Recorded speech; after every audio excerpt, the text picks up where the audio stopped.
leap, and it was outlawed for years and years and years. And now in high school, college, I think all of them allow to have both feet off the rubber. It used to be you had to drag the pivot foot, keep it on the ground as you deliver the pitch. Now you can be up in the air. I don't know why anybody would be doing it, because you got no foundation to pitch off of. You'd be throwing wild pitches all day. But anyway, it's legal. They've cut it out so that there's very few illegal pitches now. The biggest illegal pitch you're going to see is they're going to do this. That's an illegal pitch. They put their hands together, they broke them, starts the pitch. Now they adjusted their hat, put their hair back, went in the glove again. Okay?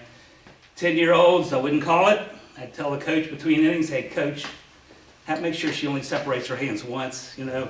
Don't get too picky about it. But if you're doing 16U, again, I might kind of do one warning, windy day or something, but don't get too technical about it. The penalty now is not near as bad as it used to be. It used to be an illegal pitch, was going to be a ball in the batter, and everybody advances a base. Well, they took away that advancement now, so it's just a ball in the batter if they delivered an illegal pitch. If they delivered an illegal pitch because of that, and the girl hits the ball, or if she walks or whatever, if she gets on base on that pitch, and every other runner advances at least one base, then you just ignore it. But what do you do if you have an illegal pitch? You see that, you're the plate umpire. They do this, they do that, they do that. What's the plate umpire do?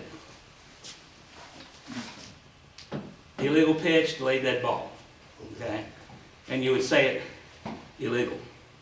Let the catcher and batter here, don't scream it. Just let him go ahead and pitch it, because she could hit it over the fence for a home run. And you don't want to take that away from the batter, which is something the pitcher did. So, any question about that? Yes, one. Yes. So it's a legal pitch, you do this, and the batter swings at it and misses it. All right, batter swings and misses it. You say, illegal pitch. You call time? I don't necessarily call time. It's the delay call, It's delay. but now the play is ended, so Yeah. I would kill the play Yeah. first. Let everybody know, yeah. Yeah. Illegal. She swings and misses. I got an illegal pitch. Yeah. Ball two, whatever it Okay, is. Yeah. okay. Yeah. If they don't hit it, there's no option, they get a ball. Okay. If they hit it in play, you know, because they might, bottom of the 6th inning, tie score, runner on third, one out, she hits a fly ball on an illegal pitch, she tags up and scores. Now technically the coach has an option, Okay. because the batter didn't get the first. Do you want to take the result of the play, which is a ball in the batter, or do you want that run to score and you win the game? So, Okay. some things are obvious. So, all right, let's go. Quick return pitch. When the batter's not ready, you'll get that a lot of times with the younger kids especially. If you get a pitcher, which hopefully you do, that likes to get in the rhythm and throw, but she may try to pitch and the batter hadn't got both feet in the batter's box. We talked about the batter's box a while ago. In order to be out for hitting the ball, part of your foot has to be on the line, at least. When you start the at-bat, both feet have to be completely within the box. So they could be on the line, but no part of the foot can be outside the line when they're getting ready to hit. Okay? So if they're not, just hold up, hey, batter, get in the box. And then move back. And if there's no lines and they're way, way up here, move back a little bit, batter, you're out of the box. So if they're, you know, you can hold up your hand till the batter gets in there. Sometimes you're like that all day. Yeah. You're kind of getting away from it. This holds up the pitcher from throwing. When your hand's up here, that means the ball's dead. Okay? So nothing can happen. So as soon as they get in the box and they're set and they're looking at the pitcher, you know, you can say play, or I don't say play every time. I just drop my hand, and that is the case the pitcher can pitch. If they do pitch while your hand up, like I said, the ball's dead. It's time, no pitch, no pitch. Pitch, please wait for, please wait for me. Tell the pitcher, please wait for me until I put my hand down. And they'll hopefully comply. Shoes for the players. ODGSL for the girls do not allow metal cleats in any age group, which is different. They'll play high school or middle school. They'll come out there with metal cleats on. They cannot play in that game. I don't care if they say, I don't have anything else. they can't play. If they don't have tennis shoes, they can't play in their bare feet, they gotta have shoes on. But if they don't have cleats that didn't have metal on them, they're gonna be sitting the bench, or they're gonna have their mom go into the store real quick and get them a pair. But no metal cleats, and that's a big issue. That's for all ages. All ages in girls ODGSL. No, baseball, if you're just doing baseball, can have metal Yeah. at the older age groups. So 14 and up, 13. 13 and Anything up. over 13 years old. So once they hit the big fields, basically, if you're doing games on a big field, they are allowed to have metal.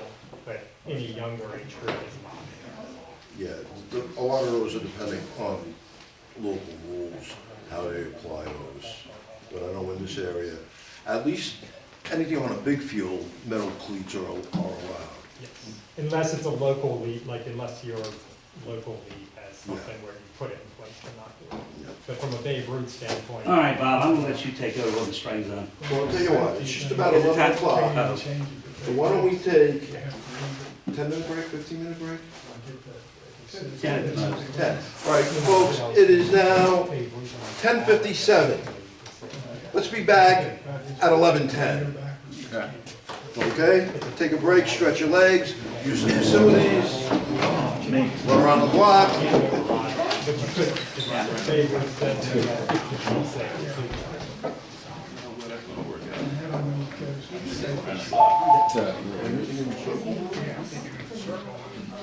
He's talking about this guy, when she's up there. And the girl is saying, "Where's she carrying?"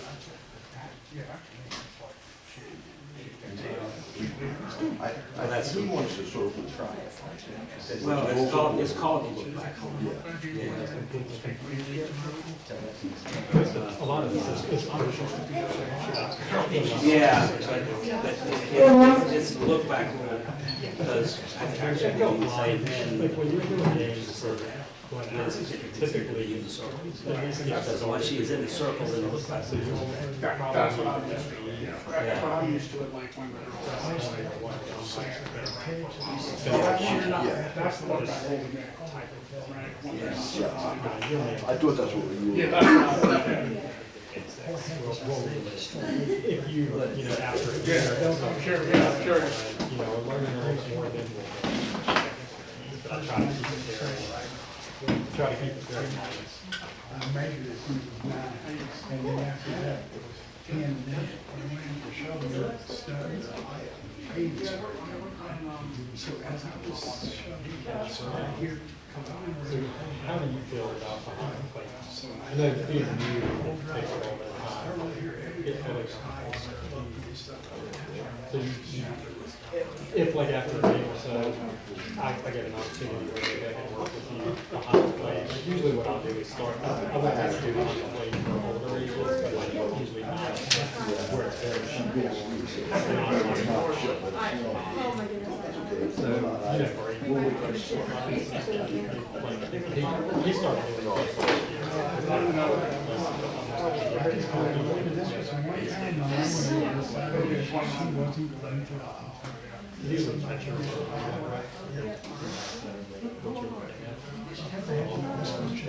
so if somebody's called like that. It's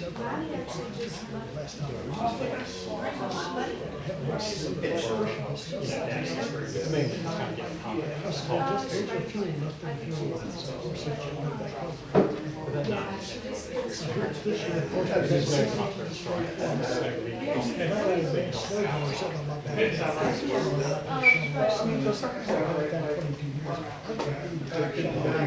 we had those 2 centimeters, right, 2 feet.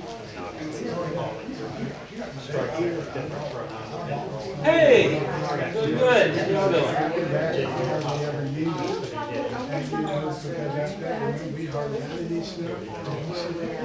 High school. Except that if you get caught wearing your high school uniform doing something that's not on the west, you can get fined if somebody sees it. So I suggest you don't do that. It's the same shirt, exact same shirt. which is good. I might take another thing with you, because they go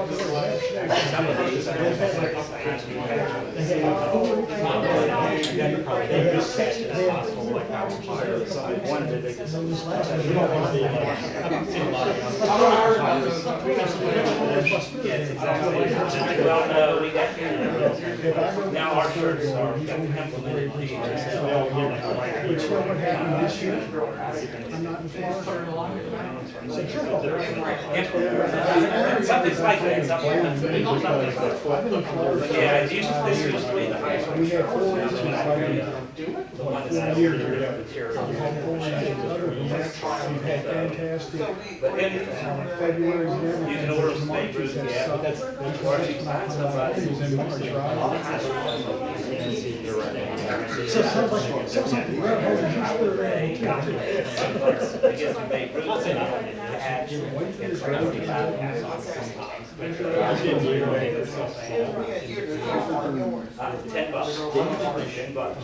You get that, you hat.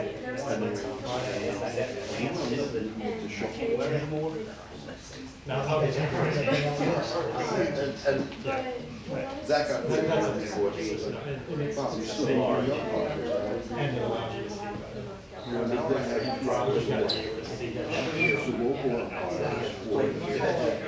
They were having a big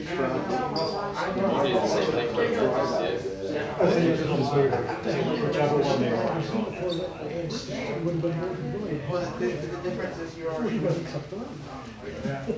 They had a football player, big short. Or something. It just didn't make sense. I'm gonna say cake. Going back. Say ball bag. Like that, Blue and gray. more likely to be about level 30. I try to match my ball bag with my pants. Like I'm so, But I have that problem. I'm gonna see what everybody wants to do. I'm like so used to seeing you Say something brand new blue ball bag. Up to 2 airplanes. You really at 9 years old. Let's see, I was gonna just go do it out distance, and it doesn't give me the option. It gives me it's a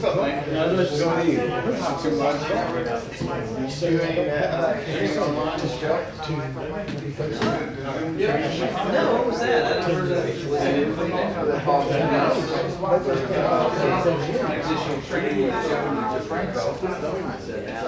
Online Zoom. And that's gonna be. Is it Monday night or Thursday night. Okay. I must have missed it. I need to make sure I get there. Have you done it already? He's got 4 sessions. Okay. Past week. I see. So it's Okay. every Thursday. Oh. Next week is session 2. And then the following week is session 3 on Thursday, but on Wednesday night. Will be session I don't. It's not like the rotation chart. No, I'm sure I've got that email from Bob. I must have just got it. I think I've got that. Oh, here it is. I see it. Yes. additional training. Yeah, I get it. And at the bottom, when I click on the attachment, Those bigger pieces. Yeah. click on the attachment, Which, it'll turn it out when you ship it. Yeah. And then, it tells you the ball game coach in Zoom. Yeah. Meeting. So how was it? Was it good? Yeah. Well, it's dead ball. He said it was dead ball. 16 teams. As we get longer.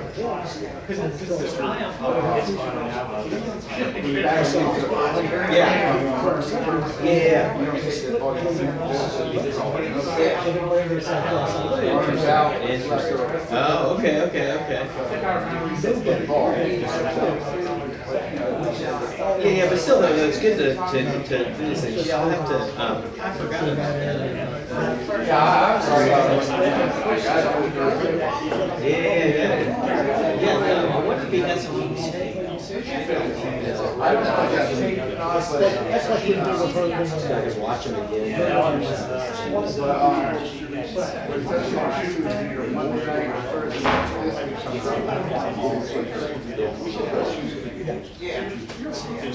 Certainly can do Monday. I'm gonna see if maybe he's got tapes on.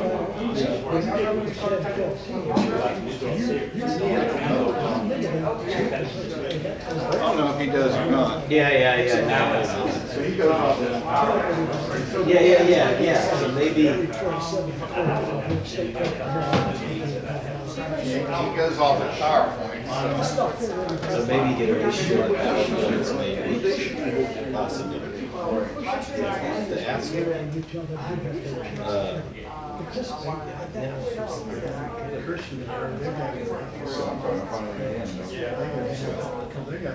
Training opportunity, training opportunity.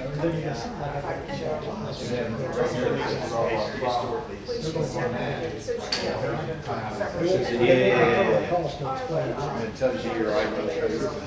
Yeah.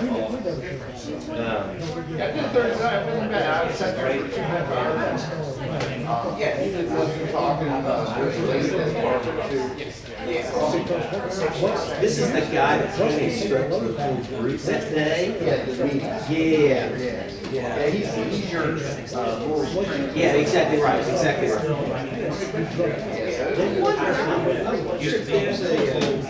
He's got, because those guys are HSL. Well, I could also ask Bob tomorrow. Yeah, I will be there. So can we say, I want to do that one.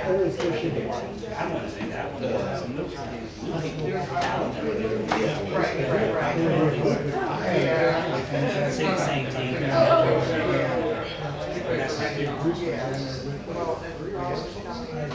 I just wish they would return the calls.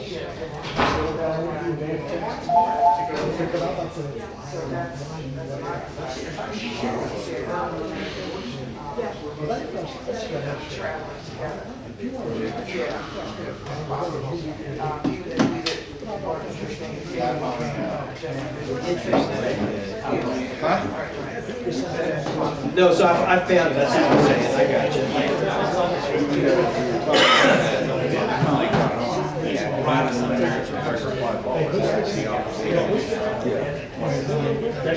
See, I was thinking that if you apply rules, you don't want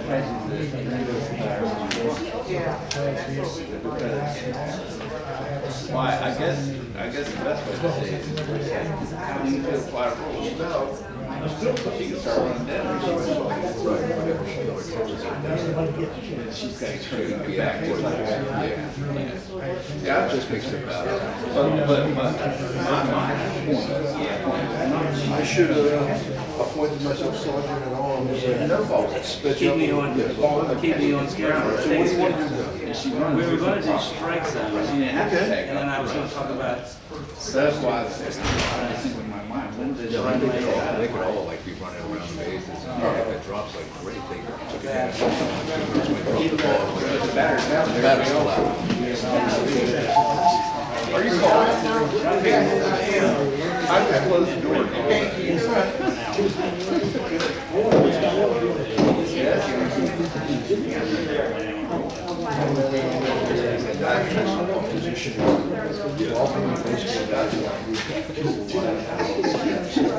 That's the only thing I'm thinking of.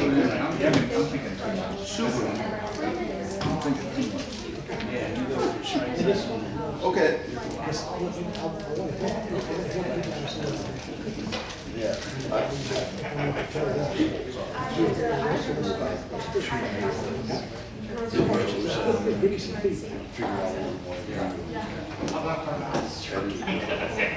All right, everybody, have a seat, please.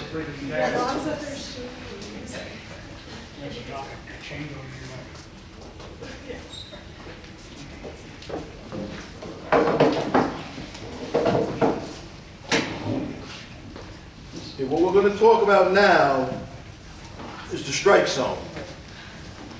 And you notice I have a frame here, and the frame is above home plate.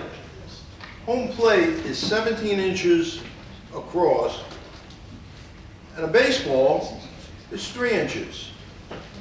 Generally speaking, if we go from one edge of home plate to the other edge of home plate, and I'll glue it up here so you can see, from here to here, you have the 17 inches of the plate, 3 inches for the ball's width on each side.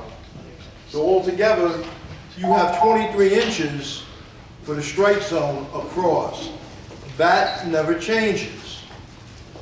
Up and down, we're going to go to the hollow of the knee, which is here. This will change depending on the height of the batter.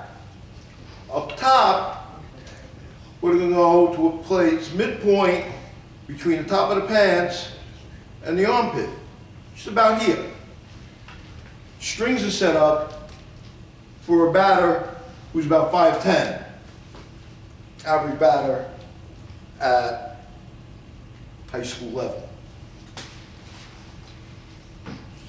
This is the rule book strike zone. A ball, any ball within this box, defined by the strings, is in the strike zone. So that's a strike, that's a strike.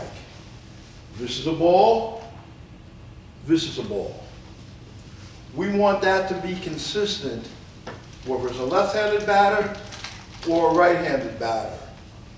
So a pitch here is a strike on a right-handed batter and on a left-handed batter. Pitch here, same thing. Which way they're batting shouldn't influence what you're calling. You want to call the strike zone. That being said, the lower the level, the bigger your zone should be. You have to adapt. Problem is, you can't adapt too much.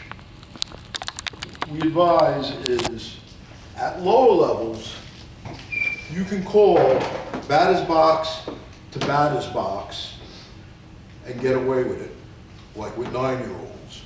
They've got a big enough bat where if you're calling that pitch there, which is on the edge, or here, that bat's long enough, they can reach that pitch and hit it with authority. You don't want to call a pitch too far away or too far in obviously for protective purposes, safety reasons, out because you get to a point where they can't reach it. So depending on the level you're at, you may make adjustments to what you're calling, but once you've made those adjustments, stay with it. Don't change your zone. What you call as a strike in the first inning is what you should be calling as a strike in the last inning. Now, doing that means you have to be consistent. And there are some techniques you can use that will help make you consistent. One of the things is the stance you use and how you use your eyes.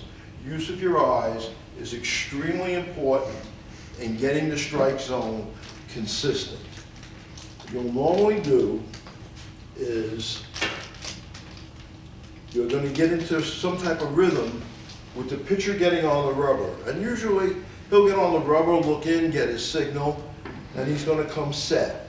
And by the time he comes set is when you want to get into your stance. Now, there's many different stances you can use. I like to go with box, and I'm just going to use that as my demonstration, but you can use whatever stance you're comfortable with. I'm generally about heel to toe. I'm over the catcher, and I'm in the slot. The slot is the space between the catcher and the batter. So I want to be in the slot, and I want to be looking through the strike zone from here, so that when I'm down, my head, my nose is on the front part of the plate on the corner opposite from me. And my eyes are naturally looking there. So in this position here, I'm looking right where the strike zone is. I'm looking right into it. What I'm going to do then is I'm going to shift my eyes, keep my head set, and my eyes, which are here, I'm going to shift them here to look at the pitcher. So my head stays set, I stay down, and my eyes are on the pitcher, and I am going to use my eyes to track the ball from the pitcher all the way in to the catcher's mitt. I'm going to see the ball get caught, and I'm going to then determine, was it a ball or a strike? Now the strike zone, by the book, is three-dimensional. It goes from the front of the plate to the back of the plate and everything in between. Our brains, Does everybody understand what he's talking about when he's talking about the slot? Where you are in relation to the catcher? Yeah, and it's actually, it's a safety, I mean, there's a lot of different reasons, but I've seen a lot of newer umpires that you think that you gotta line up right over top of the catcher. You're gonna wear pitches in your face. You're So- gonna get hit. we have our catcher here, Catcher is shovel. we have our batter here, okay? This area here is the slot. Right. Now, if the batter moves in and crowds the play, oh, I got you. That needs, You can just, yeah, that's good. you better? Okay. No, Bruce, crowd the plate. No, Even more. yeah, even more. All right, yeah. You can have a batter, if the batter is crowding the plate, you want to make an adjustment. If you have to adjust and he's blocking your vision, go down. Don't come up. The higher you come up, the bigger, you should say, wait, Bruce, the higher chance you have of getting hit. I don't want you getting hit. Because if you're getting hit, you're getting hurt. So if you're in the slot and you're down here, chances are you're not going to get hit. You may from a foul or something, but hopefully it'll be a glancing blow. The further you move away from the batter and this way, the higher your chances of getting hit. Getting hit is bad. We don't want you hit, we want you safe. Moving from here to here significantly increases the chance that you're going to get a concussion. Concussions are bad things. You don't want one. You don't want to be out behind the catcher. You want to stay in the slot for safety reasons. Thank you very much. Okay, so now That would hurt for a lot. you're going to develop a rhythm where you'll see the pitcher, know what he's getting on the rubber, he's getting ready to pitch. You're going to go down. Now, one thing when you're down, you want to make sure that your hips are forward. Why?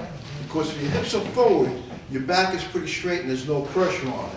You'll see a lot of umpires are like this, leaning forward. You're going to call 200 pitches. You may call 300 pitches in a game. You don't want to have that much pressure on your back for 300 pitches, especially if you're doing a doubleheader or you're doing multiple games. It's a lot of stress on your back, and cumulatively, it'll cause you a problem. What you want to always do is have your hips forward.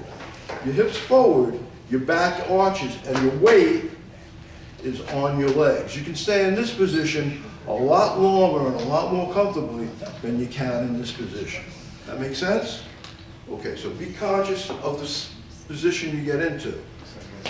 Generally speaking, when you're down, your chin should be at the top of the catcher's head.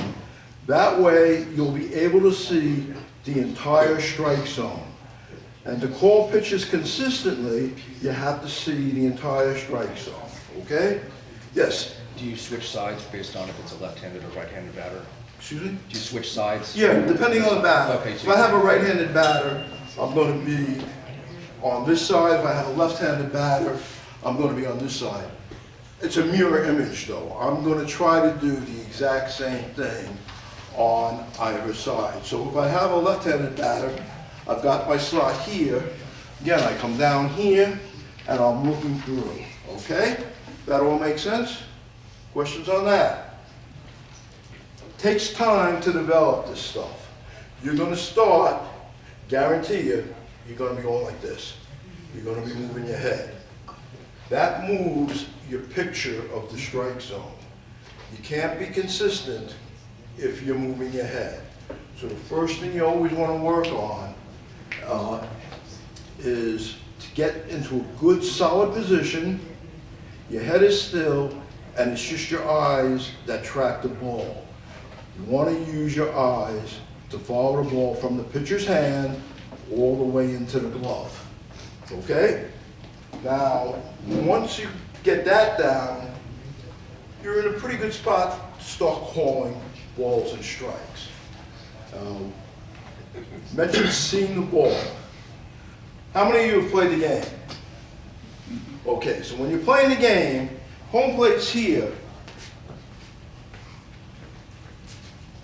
You're going to be looking at the pitcher who's 60 feet away, and when the ball is about from here from the plate, you've got to decide, am I going to swing at that pitch, right? As a player. You got to make up your mind there. As an umpire, you can let the ball travel that extra 30 feet and get into the catcher's glove. You've got probably twice as much time as a batter, at least. When do you have to call it? When you're sure. You don't have to call it right away. What we see with all new umpires is they tend to go fast because they're either in player mode and they're making their decision there, or they're in a rush. You don't have to rush your call. What I suggest to everybody when you're starting out and as you're continuing is let the ball come through and get to the glove. Don't make up your mind until the ball is in the glove. This will give you timing. It'll come naturally. What I do is I call that a trigger. In baseball, as an umpire, I ask, what triggers your call? So for balls and strikes, what triggers my call is seeing the ball through the strike zone and into the catcher's glove.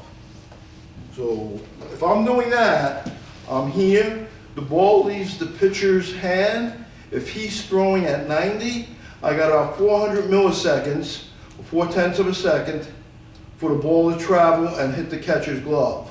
It hits the catcher's glove, I see it, I've made up my mind, it's a strike, I come up, strike. What triggered my call? Seeing the ball in the catcher's mitt. You wait for that ball in the catcher's mitt every time, your timing is going to be good. It naturally falls into place.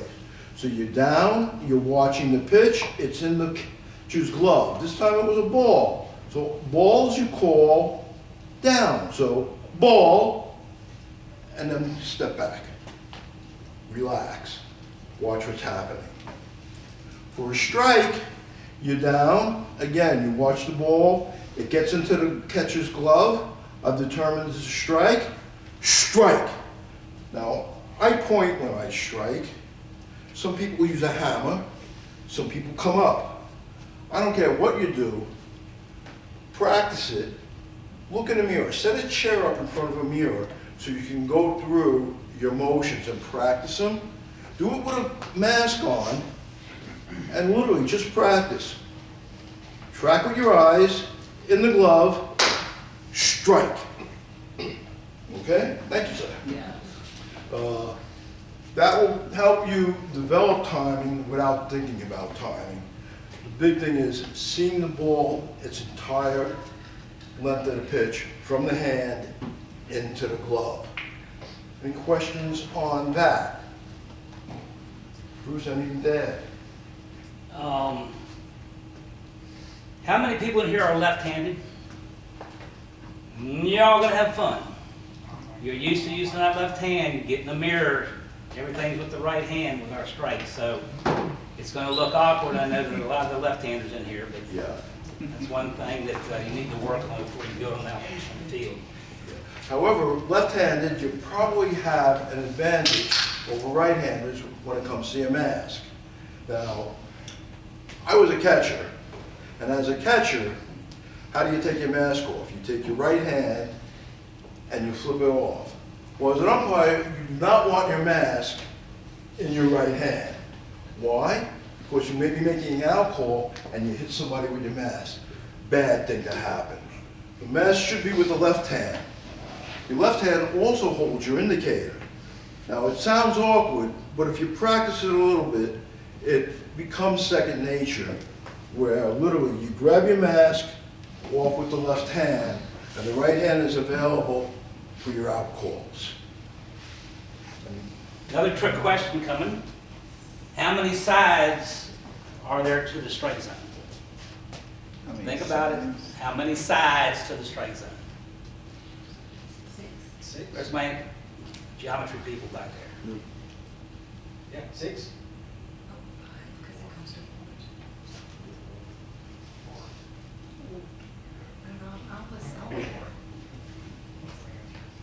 Heptahedron. How many sides? 7, right?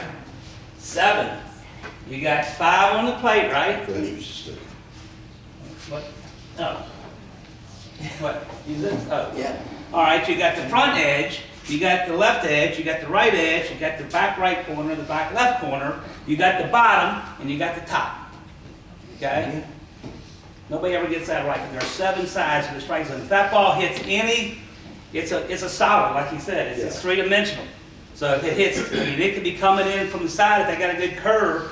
I mean, it could come in and catch the back corner of a plate when it's, really outside, when it's, out here, and then it comes across and just catches the back edge of the plate. That's a strike. We're not going to get too technical about that. Always, when every pitch, it's going to be a strike, it's going to be a strike, it's going to be a strike, and make it tell you that it's a ball. Yeah. So you're thinking strikes. We want strikes, we want strikes. We don't want walk-ons. If the pitchers, especially if they're struggling, like you said, keep your zone consistent throughout the game. Same for both teams. That doesn't always happen. You got a girl that can throw strikes wherever she wants to. Her zone might be a little bit tighter than somebody on the other team that's struggling, and you don't want it 15-0, which it'll probably be. But anyway. All right, I got a couple more definitions. We're way behind. Real quick. A substitute. Just know the definition of a substitute is somebody not in the game. So if you're doing a tournament for Babe Ruth, they can be a courtesy runner. If they're a substitute and they haven't played in the game. Only starters can re-enter in Babe Ruth. High school, a substitute can come out and re-enter. You know what we're talking about re-entering? No, substitutes don't have re-entry in high school. In softball. Oh, do they? In softball, yes. In But not baseball, Babe they Ruth. do not. Yeah. So in softball, if I'm gonna go over ODGSL rules later with the softball people, but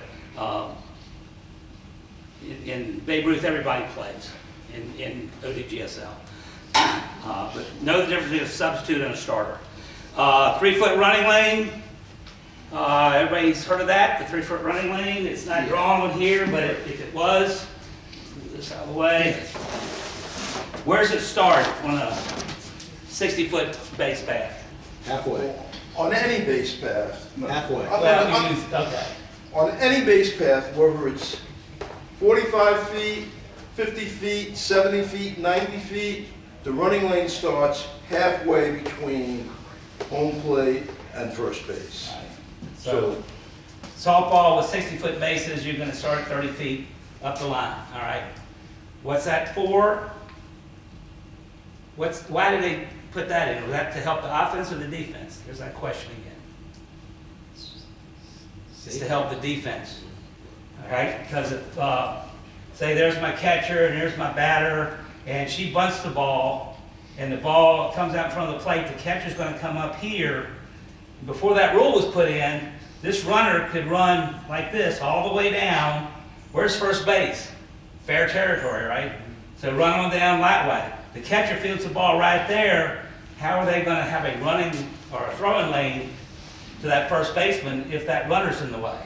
Okay, so they put this 3-foot running lane in so that by the time she gets halfway and there's a play being, a throw being made from anywhere around the plate, it could be the third baseman, could be the first baseman, technically anybody, pitcher. Anybody's making a throw from the plate area to first, that runner's got to get then into the running lane and stay in that running lane until she gets about a step or two from first. If we don't have a double base, she's got to go fair, right, to touch the base. But she's got to stay foul in that last 30 feet. The rest stuff can go fair. So, that could be an interference call. But in order to have an interference call, that throw has to be made. If that catcher comes up to throw it and see, the runner's in my way, and they don't throw the ball, you don't have anything, okay? But if she throws the ball and it doesn't have to hit the runner, it just has to make the throw difficult for the first baseman to catch it. So if you think in your judgment that runner running inside the lane caused a bad throw or a bad throw, a catch or whatever, you can have interference on the batter runner. So that's the purpose of that rule.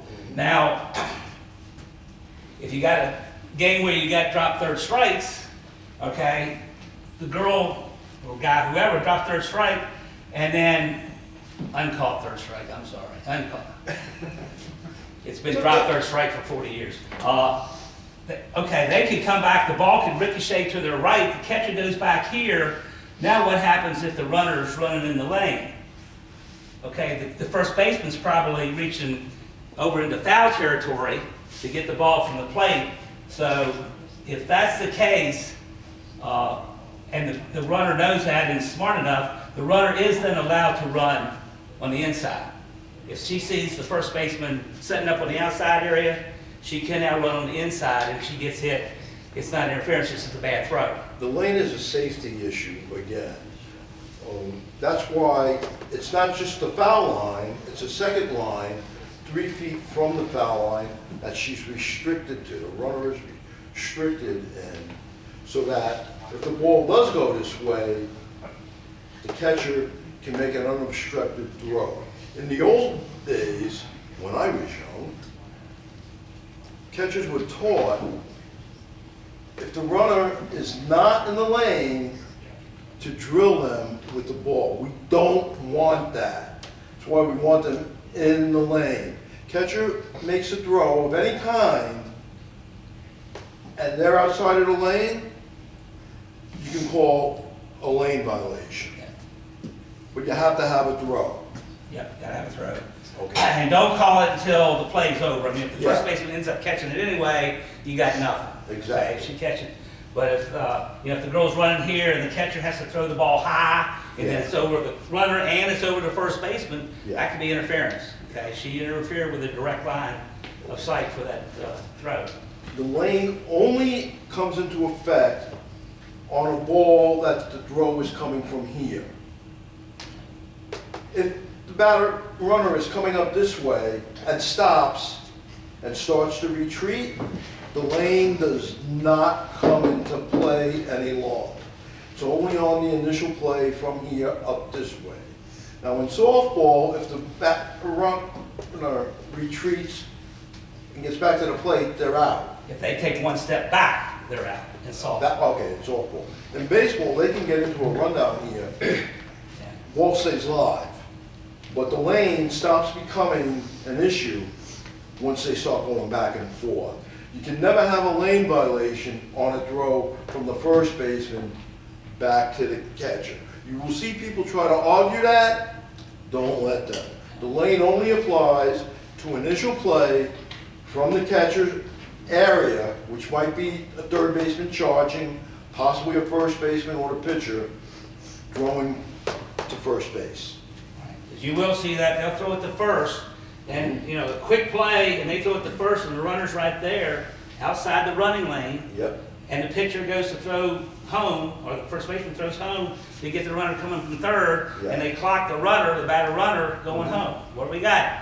We got a bad throw. We got nothing else in that. It's a bad throw, because that lane does not apply, like you said, on any throw coming from first to home. That's correct. And you'll see that called a lot, You'll see a cold even ball. with veterans. The veteran officials will do that And sometimes. as umpires, if our judgment's off, our judgment's off. If our rule interpretation is off, we're wrong. We have to get rules correctly. It's just black and white. So would that be, if you call the runner out, or call interference in that case, because the throw was coming here, and you call that runner out, you said 3-foot lane violation, can they protest that call? Depends on if they allow protest or not. In Babe Ruth, in a tournament game, you would have a protest. Yeah. Well, even in ODGSL, if you have a protest. Yeah. If you have, we haven't talked about protests, but if you have a protest of a rule interpretation, and that's a rule interpretation that's screwed up, because that's not interference, but the umpire thought it was. Okay, that's not a judgment call, that's a rule interpretation. That's a rule It's interpretation. screwed up. So if they do that, and the coach comes out and says, hey, that 3-foot lane doesn't apply on the throw home, and hopefully the umpire says, oh, you're right, coach, This is- and they can correct it. This is one where I strongly urge an umpire conference. Yeah. Remember, the rules allow you to correct an umpiring mistake. And in that type of situation, you have to make a judgment call. It becomes a judgment call once you decide, oh, the rule was applied incorrectly. And then I might talk to my partner and say, I think they would have gotten the out anyway. Or you may say, you know what? That's questionable, let's award the batter first base. You know, and what you do with the overrun is. you Well, in this depend case, on where the runner was already out. they're at. All right. So we had a runner running third. Right. So to get off the subject for a second, Okay. if we got a runner that's out, and then that runner interferes after she's out, Yeah, what do we got? Retired runner. You got a retired runner that causes interference. So What if we had interference? What we got? 3 things. dead ball, Dead ball, out. out, Who's out? the, The offender. no. She's already out. She's already out, the guy going Runner home. closest to Yeah. home. Runner closest to home. Very good. that's correct. Runner closest to home. Anytime a retired runner causes interference, the runner closest to home is going to be out. And that could be an on-deck batter cause interference. That would be the runner closest to home. I don't know if they call it safety bag, the second bag, are there any rules, so this is something that when my daughter was playing, I didn't do that. Are there any rules associated with this? So the girl, let's say the batter runner does not use the safety bag, is on first, goes to first base. Are there any rules in, baseball? Yeah, we should probably go with that because most of us, I know softball uses double first base, okay? You're gonna have a white bag, or it's gonna be dirty white because it's old, and then you're gonna have an orange bag or a dirty orange bag that's called the safety base. So it is in foul territory, and the white base is like that, it's in fair territory.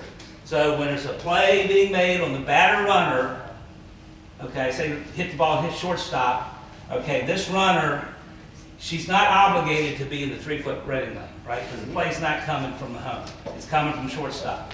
So the throw's coming this way, she can run down there, but if we have a double base, she's obligated to touch the orange base, because it's a play being made on it, okay? And if she touches the white base only, and she's safe, they can say, hey, Blue, she missed the orange base, and tag her out. Yeah, she did. Yeah. She missed the base she was supposed to touch. So she's out at that point. Okay? And the fielder, if the fielder only had her foot on the orange base, and the ball gets there first, you let the play go through, and the runner gets through. If she doesn't slide her foot over to the white, we got to save. Okay? But once the runner gets to the base, then it becomes one base. That's the thing. It becomes one base. So then, say we had that play a while ago where we had a line drive to here, she comes off the base, they throw it to first to get her going back, because, you know, it was a line drive, pop, boom, trying to pick her off at first. She can touch either the white or the orange. The fielder can touch either the white or the orange. Because once the batter gets past the bag, it becomes one base. And then either fielder or runner can touch either one. It's all one big base. I'm glad you brought that up, because that does come up when we got to softball and the double bases. All right, last thing about definitions of timing plays. As an umpire, if you've got a partner out there, and we've got a timing play coming up, and I'm going to define it in a minute, we have a signal between umpires. This is a nonverbal signal, and we do Pre-play signal. pre-play, yeah. We look at each other, and I don't care who initiates it, usually the play guy, but it doesn't matter. We're going to touch our wrists, 2 fingers, say, hey, we got a timing play coming up. Okay, what's a timing play? Timing play, it's like an infield fly, you got to have a certain situation. Okay? Timing play, there's 2 outs. You got 2 outs, and you got a runner on base. I don't care where they are. You got a runner on base, could be second, could be anywhere. Let's just say we got a runner on base, you got 2 outs, Tell my partner, be aware, we got a time and play, okay? Now we got a base hit to the outfield. She comes, she's coming. The batter, let's see, runner's red, runner's coming in here, ball's hitting the gap, they throw it to second, and they tag this girl coming into second. This girl, there's 2 outs, this is the 3rd out. Does the run count if she's there? No. No. If she's there? Yes. Yes. Okay. That's a timing play. So mechanically, I do things different than anybody. I've just been doing it so long. But if I was this base umpire, okay, we don't want to have to reverse a call.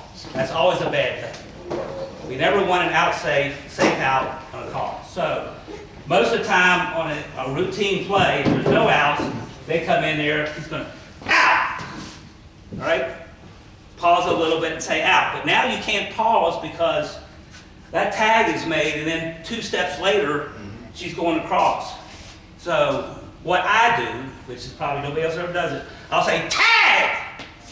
Okay? At the moment of the tag, I will say tag, let my fielder or my umpire or plate know that I've got a tag, and then if she holds on to the ball, I've got an out. But if I say tag and she drops the ball, I haven't said out, and oh, safe. Because everybody will do it, I guarantee you. If you work 2 years of softball or baseball, you're going to out safe. Yeah. Because you're going to rush the call, and you're not going to let it, play out. So, Since Bruce is talking about the out save, I'm going to try to teach you a way to help prevent that. Bruce, take a look. Bruce is, what am I doing? you're the first baseman, Oh, okay? Now, Bruce is the first baseman, I'm the umpire, I'm watching the play. Ball comes through, Bruce catches it. Now what does the first baseman do? He comes off the bag and he reaches in. That is my trigger for the call. When he takes the ball out of the glove. So the ball comes in, it hits there, batter runner crosses. I don't do anything until I see a voluntary release of the ball, because that way I know he caught it, because he has to catch it to get the out. So what's my trigger for my call? His taking the ball